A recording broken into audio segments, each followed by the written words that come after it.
Hey, y'all, each week on The Sam Sanders Show from KCRW, we ask big questions and share hot takes about the pop culture we love. Now that we have YouTube, we don't need any more biopics. If they've been alive such that I can watch them on YouTube, I don't need it. I don't think that music is getting worse.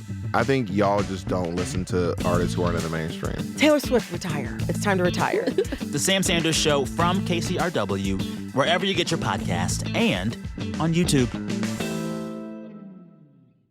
I was pursuing professional surfing, and yet there was this other thing going on that was the opposite of the sunshiny Malibu Barbie world that I was in.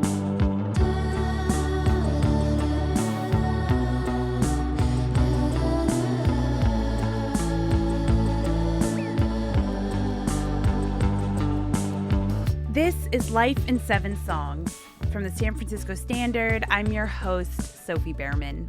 This week, I'm joined by Jamie Brisick, a professional surfer turned writer whose work has appeared in the New York Times, the New Yorker, and the Guardian, among many others.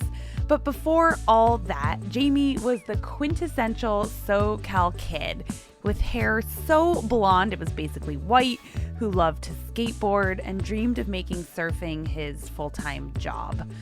Jamie relentlessly pursued and achieved that goal, but at the same time, his brother's life was spinning out of control. That would become the first, but not the last, life-shattering tragedy that Jamie has endured. Jamie hosts his own podcast called Soundings, which is about surfing, and he is currently working on a novel. Jamie Brisick, thank you so much for joining me. Thank you, Sophie. Jamie, when did you first discover surfing? And if you remember, what did it feel like that first time out on the water? So I kind of first got into it on a family trip to Hawaii at Waikiki. I was 12 years old, and my brothers and I were given sort of instructions, loose instructions by a Waikiki beach boy. He sent us out on these soft top boards, and we just sort of went for it. And I remember getting a couple of waves and gliding along and having that like whooshing feeling. The water was clear enough to where you could see these kind of blues and the coral reef going by beneath. And it got under my skin. And I remember it not only got under my skin while riding, but there was this strange kind of afterglow where we were staying in a hotel room and I probably like shared a bed with my brother at the time. But as we went to sleep that night, it was still in my body. It was this visceral thing where it was sort of like this thing's like completely taken hold of me. You mentioned sleeping in the same bed as your brother. You had 2 brothers growing up. So tell me, where did you grow up and who did you grow up with? I was the youngest of 3, born in Hollywood. Then we moved out to Westlake Village, which was a new suburban community with homes in Model A, B, or C.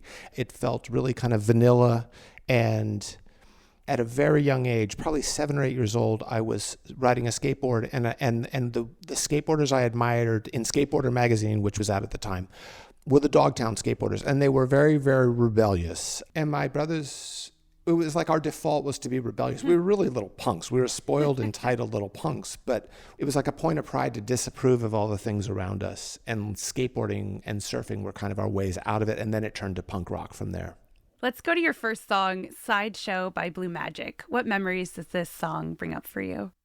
I want to say this was a song that I'd heard somewhere, maybe like KHJ AM radio, but I really loved the sound. And I was attracted to the diversity of Los Angeles, and the song represented more the nightlife, I suppose. I mean, it has a sort of soul R&B sound to it, and it was a draw to something that felt outside of what was in the house. I don't know, I feel like a lot of my life has been trying to get to things that are not kind of attainable within my safe little world.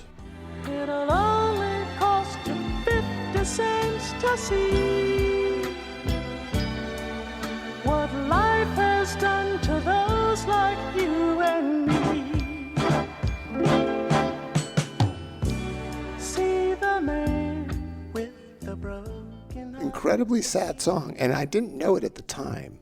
And by the way, Sophie, I want to say that like going through these songs was such an incredible way inward, I suppose, or just, and I've written personal essay, I've written memoir pieces, and this was that same kind of like inner mining, trying to understand yourself. And when I listened to this, I thought, wow, this song in its kind of like tragedy, it almost like be this harbinger for things that would come later in my life. I listen to this and think, oh, the kind of 7 or 8 or 9-year-old or what, I don't even know what age I was. I was in elementary school, I know that, was leaning towards something that was more melancholic than like upbeat and happy. Right. It's amazing how we can look back at a song and see entirely new layers and meaning. Yeah. I also want to ask, how did your parents feel about having 3 boys all into skateboarding and surfing? I think they loved our level of passion. I mean, my parents, I think, had, and my dad especially, had very sort of conventional hopes for us, which was like go to college and do all the right, safe things. And the surfers, skateboarders were like, they were sort of the long hair, less employable, maybe barefoot, a lot of weed, a lot of beer drinking. And it's really hard, it's important, I think, to contextualize surfing back then as opposed to now, because now it leans closer to a kind of a mainstream American sport. But at the time, it really was like on the margins and countercultural. And so when my parents saw us kids get into surfing, they were really concerned, So it was like we were falling in with the bad crowd. And yet there was this incredible passion. And the thing that I realize now, and I think my parents would have seen this, while it wasn't maybe doing homework and studying English literature or history or whatever subjects we would have been studying, it was desiring to get better at something. There was something hopeful in that, I think, and they recognized that. I understand that your dad planned a trip to Europe to instill some kind of like culture and history. Can you tell me that story? My dad was raised in New Jersey, right across from Manhattan. He went to Notre Dame. He was very academic. I remember at one point he said, you kids, he said, I grew up with seasons, and much of the year we were summoned indoors by the weather, and that's where we read books and we watched movies on TV or in the theater, but that's where we had this kind of time to study. And you kids are just playing in the sun all year round, and you have to make sure you cultivate that other side of yourself. So we went to Europe in 1979 as a family and traveled around Europe for about a month. And at the very end of that month, we were in England, in London, and my brothers and I saw punk rockers. They appealed to us maybe the same way the kind of Dogtown skateboarders did, but a different aesthetic, obviously, but they were doing something that seemed very appealing. And so we found our way into punk rock from there. So the trip kind of backfired in that sense. I think it did, yes. So your second song, then, I think this takes us there. It's The Blank Generation by Richard Hell and the Voidoids. So why'd you choose that one? So at the end of this month-long trip through Europe, we are flying back to LA out of Heathrow in London via JFK. My parents have our tickets, and we realize we're going to be sitting right next to this guy who looks kind of like Sid Vicious. He's got spiky black hair. He's pasty white skin. His t-shirt's all torn up. He's got like a chain around his neck. And so the entire flight from Heathrow to JFK, we're like hitting him with questions. We want to know everything. And so when he got off the plane, he was carrying records with him, and he realized he had 2 copies of Richard Hell and the Voidoids. As he departs, he goes, look, I got 2 of these. You can have one. And he gave it to us. So we basically fly the leg from JFK to LA, get back to the house, and the very first thing we do is put on this song, The Blank Generation. And this became kind of our like theme song anthem moving forward into basically the beginning of our teens.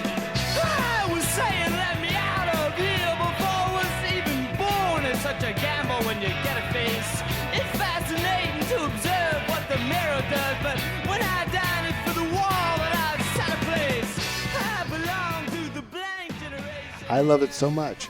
I've always listened to lyrics very closely, and so much of the punk rock stuff really spoke to me because it had this defiance, rebellion. I mean, a lot of it was maybe whiny and complaining when I listen to it now, but it was disenchantment, but a healthy disenchantment, I think. It was just a thing that you, at that age, you did. I look back on it and think, what an entitled little punk. You were, a middle-class kid with loving parents. Like, what more could you want for? But I do recognize wanting more experience and wanting to taste life more so than what was available. What was the first punk show you ever went to? The first was Iggy Pop at the Stardust Ballroom. I was 13. I was with my older brothers and some friends. And as a little kid, it was frightening. It was like being in the haunted house when you're 7 or something. What was scary is there were hard drugs going around the LA punk scene at the time. And so there were people that were maybe nodding off or, they were somewhat lifeless. I remember moving through the crowd and running into like bodies that were sort of laying about on the floor. I thought they were dead. And later I would realize that it was probably heroin or some opiate. Wow. One of your 7 songs is from Iggy Pop. It's The Endless Sea. How would you listen to this song? I had a portable 8-track player that my brother had sort of handed me down, and I would listen to it right next to my pillow, and you'd shove these big 8-track tapes into them then. They were much bigger than cassettes. And I had 2. I think one was a David Bowie record. I'm blanking on the title of it. I remember the songs from it. And there was Iggy Pop, New Values, which I just listened to nonstop. And I was 13, 14, and just kind of really finding myself, I suppose, and feeling adolescence very intensely, feeling all the hormonal stuff, feeling desire. All this stuff was moving around, and this music was just it was fantastic to romanticize it. It's interesting the way when I listen to it now, I'm right back to being 14 years old and feeling all the stuff I was feeling. Oh, baby, what a place to be. In the service of the bourgeoisie. Where can my believers be? Did the punk rock scene feel compatible with the more competitive surfing lifestyle, though? And what about your brothers? Because for a while, they're surfing with you. Did they keep with it as well? Well, it's interesting. We just listened to like what is maybe another ballad or a kind of really emotional, introspective Iggy Pop song, but a lot of Iggy Pop's music is much more revved up. The punk music revved me up, and there's a thing that a lot of surfers do, and probably a lot of athletes do, which is like pre-game or pre-heat. You have your headphones on, and you use that music to just get you in the zone. And so I did a lot of that with punk, but the punk lifestyle that was maybe more destructive, I won't say destructive, that's not unfair, but it was more involving nights out. There was more partying. I'd moved away from that. The music was still my thing, but going to the shows seemed almost in conflict of getting up at 6:30 in the morning to be at the ocean at first light, Yeah. My middle brother, Stephen, we were in it, a lot of it together. My oldest brother, Kevin, really moved away from surfing and into the punk scene. And then at that time, there were some real destructive elements in the punk scene, and he found his way to some really bad drugs. So there was a kind of delineation or fork in the road or whatever you want to call it. We went different ways. Do you remember having glimpses of him kind of disappearing into that world while you're, headed the other way? The way I remember it, and this could be the writer in me romanticizing, but as I remember it, my brother was sort of descending into drug addiction. And the more he did that, the more I saw surfing as my way out. The dream to be a pro surfer was like this magic carpet away from the stuff going on in my family that was really tough. My brother was nodding out at dinner sometimes, and it was really rough. And it's hard to even, I feel almost disloyal to him to even speak about it in this form. But that was what was happening. And my response to it was basically to go into my bedroom and do 50 push-ups, which was contributing to my athleticism that was going to get me out of this whole thing. When I think about it now, I was doggedly pursuing professional surfing. And when I look at the whole aesthetic of the 80s, there's like this bubblegum kind of gloss to it. We know the music from the time. With their music videos with surfers in it, I was in some of them. It all looks so kind of happy and sunshiny. And yet there was this other thing going on in my life and in my family that was so the opposite of the like sunshiny Malibu Barbie world that I was in. And then I turned pro, and I was sponsored by Quicksilver. I started in 1986. I went to Australia for the first time. Quicksilver bought me a plane ticket. And it was really like joining the circus in some way. And we were a big extended family. We really looked after each other. It was just incredibly fun. And it was, I think, the stuff that I was trying to fight off or in denial of that were so scary and confrontational to me with my brother and what was going on at home. I had this incredible escape. I understand that you heard some of the worst news about your brother that one can possibly hear when you were back in the States at a surf contest in San Diego. Yeah. Are you comfortable telling that story? Yeah. I've been on tour for about a year and a half, and I'd gone to South Africa for a couple of events, And then I'd arrived back to California and went straight to the contest without seeing my family. Competed in the contest, had my biggest result to date. It was at Oceanside Pier, and I remember people knew my name and were cheering for me from the pier. And I was looking up and people were shouting for me, go, go, go. And then I came in and was signing autographs. And this was all new and it was a big deal to me. And I think I look at it now, and again, there's a real bubblegum gloss to it all. But I look at it now and these were big moments for me. These were realizing this dream of mine. And then the next day I got a lift up to Malibu with a friend. There was an amateur contest there. So it was a little bit like I was like the guy that went off to college and I returned to high school and I was lapping up all the praise and people were like, good job. And they'd known that I'd done well and they'd known that I'd become a pro surfer. And suddenly this guy comes up to me and goes, your brother's dead. And in the midst of this puffed up moment, I think I thanked him for telling me that with like a smile that I had yet to drop from my face. Wow. And then called my mother and learned that, yes, I could tell immediately that just by the way she said hello, that was the case. And there it was. Mm. Yeah. Yeah. How did your brother Kevin's death impact or affect your life at that point? It was the first time I'd ever dealt with anything of that sort. I mean, I think in many ways my life had been so great up until that time. And I was trying to feel it all, but I think I had this sort of armor. When he died, I was wearing that armor so thickly that I didn't know how to feel. It was I was like blocked. I was kind of like this jock guy that was not going to let it in. And so I went to his funeral. You know, his funeral was probably, I had to skip a contest, and I think I was actually probably pissed off that I had to skip a contest. That was like the depth of where I was at the time. And then the pro tour continued about a week after his death. And so I went off to France, and I was on a really good run to kind of make what was the top 30 back then was what you did to qualify and get the big sponsor dollars and be a surf star. But as it happened, I lost the very first heat in France, and I went out that night and got very drunk, and I hooked up with a girl in a stairwell.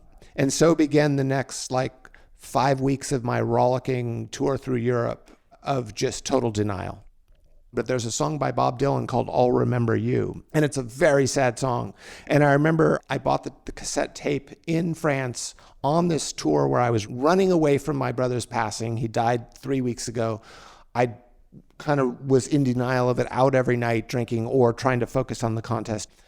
And then I bought this cassette tape and I put it into my yellow Walkman and listened to it through my headphones. I was in the back of a car and I just started sobbing quietly because there were friends around that I didn't want to see. But I remember driving by these trees and they were kind of like stuttering as we passed, the way lines of trees do when you're in a moving car. And there was a lyric in there. I think it's when something blows through the piney wood.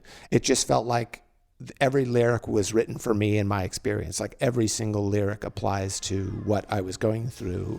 I remember you when the wind blows through the piney wood. It was you who came right through. I didn't know I was in denial, but the song arrested me and cracked me wide open. I started crying, and I was with 3 friends who were having a great time, and I almost felt guilty to bring sadness into this moment. So I was just kind of like wiping my tears away, ashamed of myself. I mean, it's like Bob Dylan unknowingly kind of allowed me to go into something that was going to be a huge thing in my life through this song. Yeah, that song did so much for me and to me. It's a big one. It's time for a quick break. Coming up, Jamie finds his way from surfing to writing. Stay with us.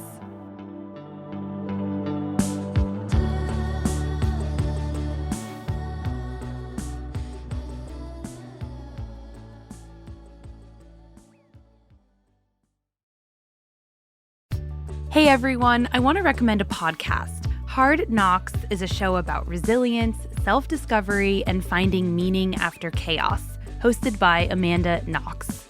Each week, Amanda sits down with fascinating guests, writers, thinkers, artists, to explore how we learn, grow, and rebuild ourselves after life knocks us down. Amanda brings humor, honesty, and hard-earned perspective to every conversation, drawing on her own experience of being wrongfully convicted and rebuilding her life. Amanda was a guest on Life in 7 Songs in one of our most moving episodes, opening up about how music became a lifeline during her years of wrongful imprisonment. On our show, she spoke candidly about turning pain into wisdom and also about how we're all so much more than our worst moments. If you liked that episode, you'll love her show, available wherever you listen to podcasts. I'm Jesse Alejandro Cottrell. And I'm Emily Dreyfus, and this is Pacific Standard Time. We have stories from all over the state of California, all the big battles that are happening here. Prop 50, housing affordability, tech, and immigration. And we're really excited to bring you the stories about how California is dealing with what it means to be alive in 2025. Subscribe to Pacific Standard Time, a new weekly show from the San Francisco Standard. We'll have new episodes every Wednesday starting November 19th, wherever you get your podcasts.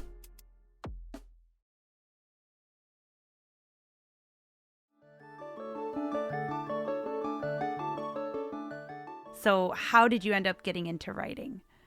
So I did 5 years on the ASP World Tour. I was jumping on so many airplanes to chase events around the world. And I lived on the northern beaches of Sydney. And it was wonderful. And in 1991, there was a recession at that time. And the industry was tightening its belt. And so my sort of team captain guy at Quicksilver said, we can't afford to pay you anymore. You're on your own, basically. And I was heartbroken, and then I ran into a friend of mine, Andrew Kidman, who was the editor of Waves magazine, based in Sydney. I ran into him surfing one day, and I said to him, which was true, that, hey, the entire time I've been a pro surfer, I've always kept diaries, and I'm interested in writing, but I'm a dilettante. And I would love to work at the magazine or contribute stories if you ever have any opportunities. And he said, your timing is perfect. The magazine's doing really well. We've got lots of advertisers. And I actually am budgeted to get an associate editor in there, and you'd be perfect. You can learn. I'll teach you how to do it. It's funny because when my pro surfing dream ended, I thought this is the end of my life, and you can kind of kill me now because I did the thing I wanted to do.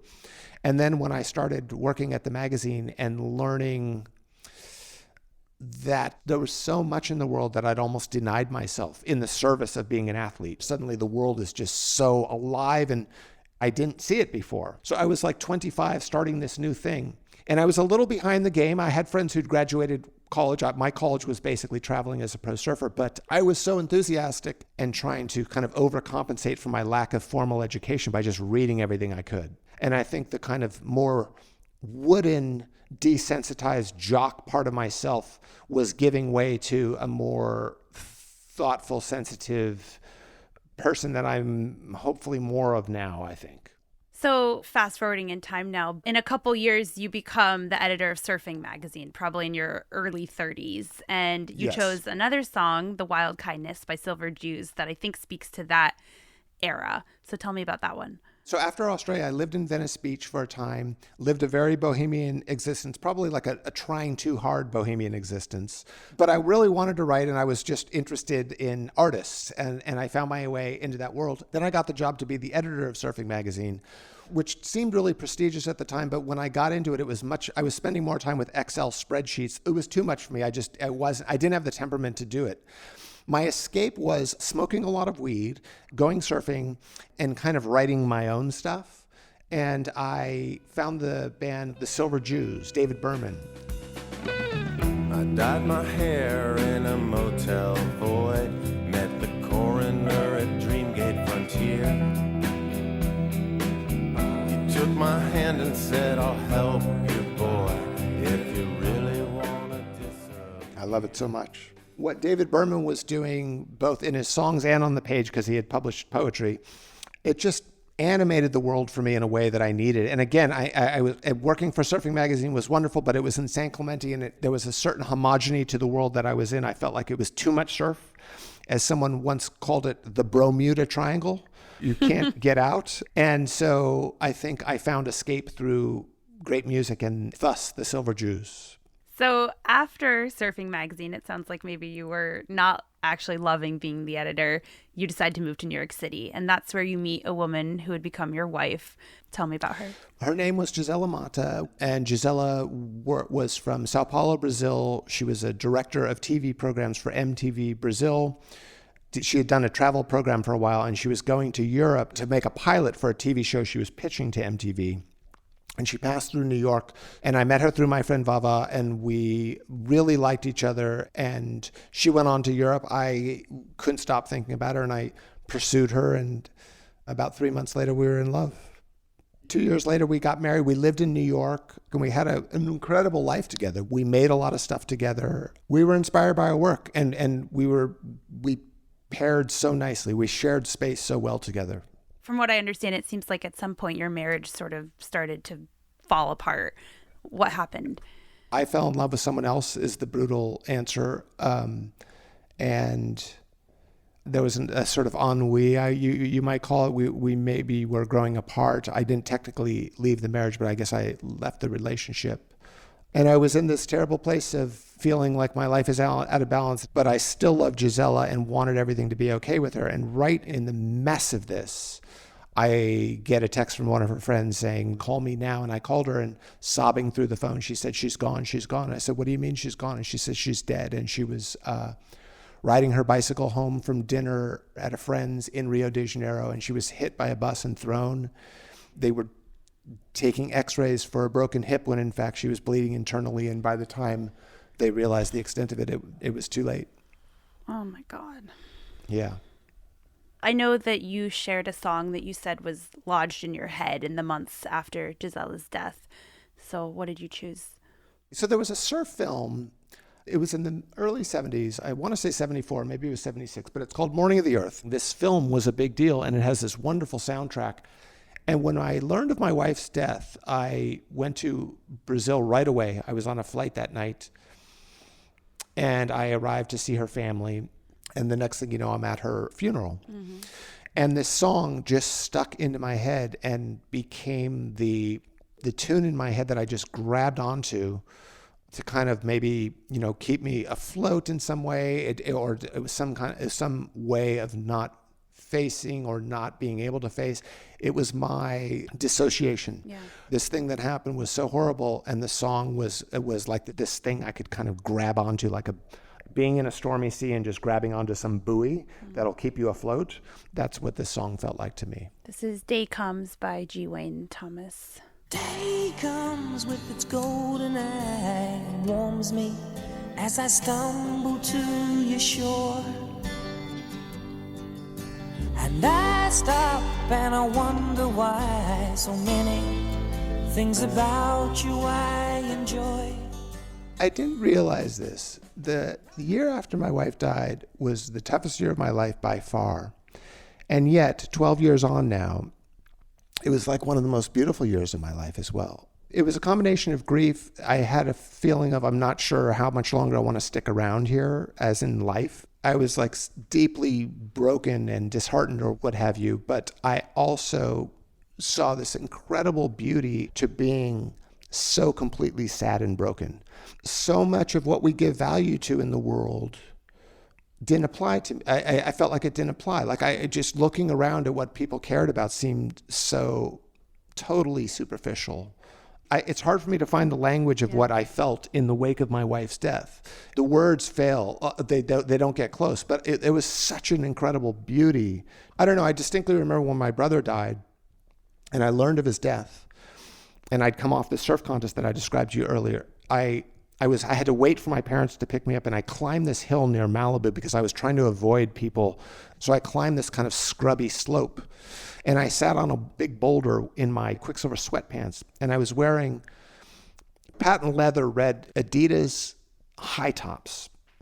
And I remember looking down, and I'm like looking at my shoes and trying to think, well, what does this mean? My brother's gone. And I remember looking at my shoes going, look at you, you're a clown. You're a clown with all these logos. I had this giant Quicksilver logo down the stripe of my pants. And I just thought, is this what it is? And obviously that was in that moment. I don't think the same way today. And I do have clothing with logos on it and red patent leather shoes can be cool. But I think in those moments, it really made me think about what's important. Yeah, it's like the fog clears and all the BS of life is just whatever. Yes, you just nailed it, Sophie. And it's funny because I use pretty much that same description when I've thought about it and tried to describe it to friends. Yeah.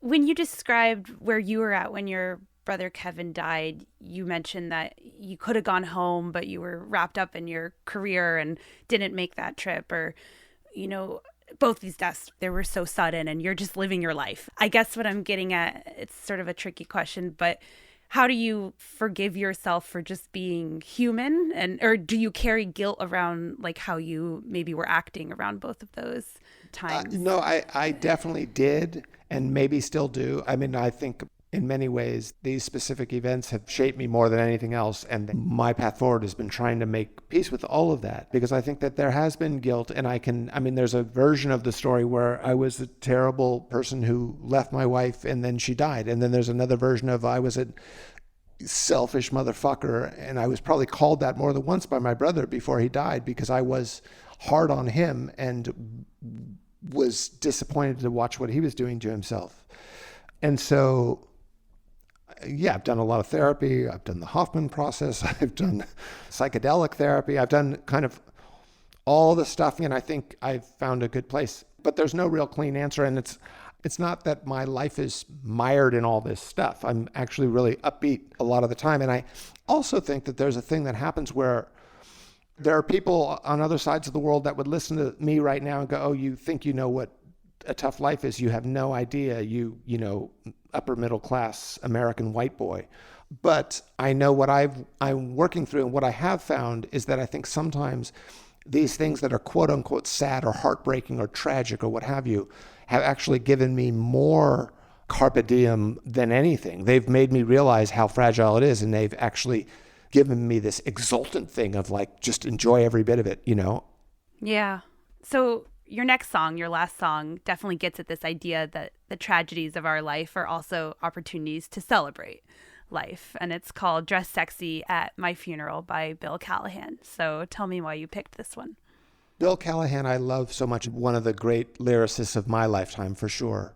And it was so hard to pick one of his tunes because I've spent so much time with his music. But this one I like because it's about a guy anticipating his passing, and he's telling his wife to dress sexy, which one would argue that's an incredibly sexist notion unto itself, so that's a whole nother story. There's a level of performing here, I would imagine, on Bill Callahan's part, but he wants his wife to basically mention at the memorial in her eulogy the great sexual exchanges that they had, and that's what was incredibly humorous to me and fun. Wear your blouse undone to here, and your skirt split up to there.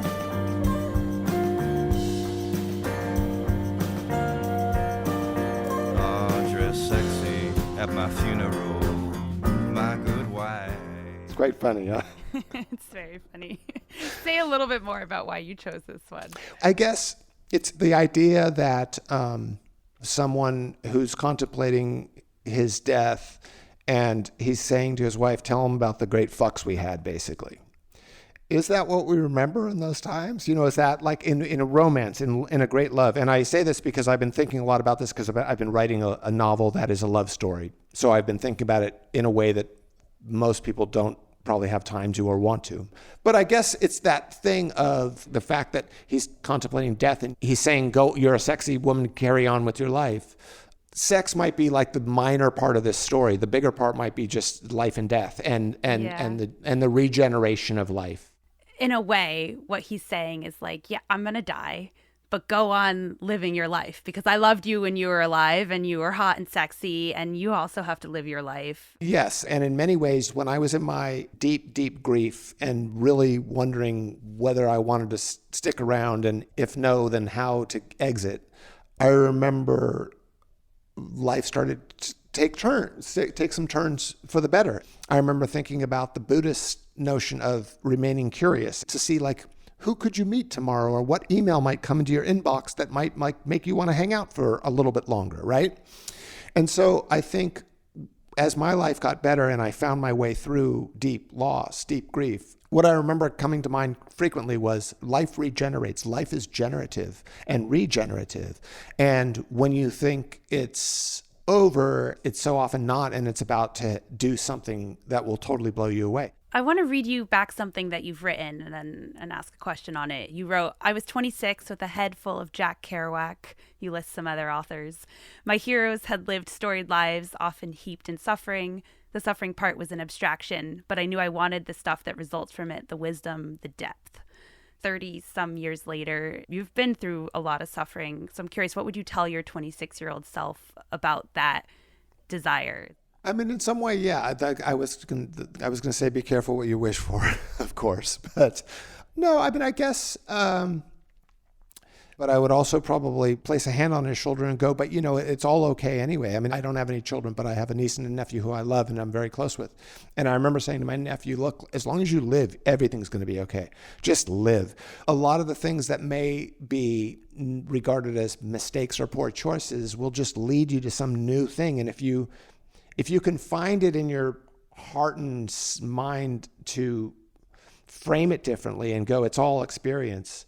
When I was seeing a therapist after my wife died, I remember my therapist saying, we get it so wrong. We think we're supposed to have these happy lives. It's not. If you start to think of life as just a learning experience, you're actually living an incredibly good life, you fresh widower.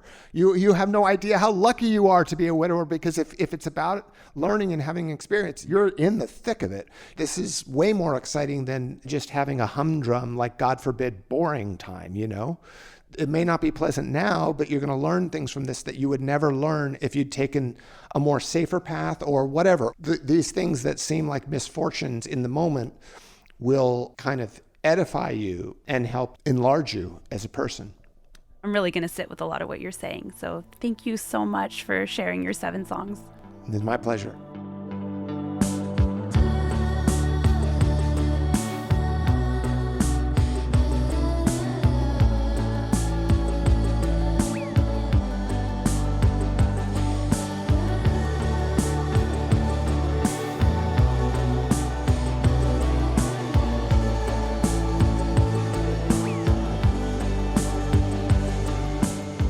Life in 7 Songs is a production from the San Francisco Standard. If you enjoyed this episode, you might like to go back and listen to my interview with David Sheff, writer and father, who suggested that I interview Jamie, and I'm very glad that I did.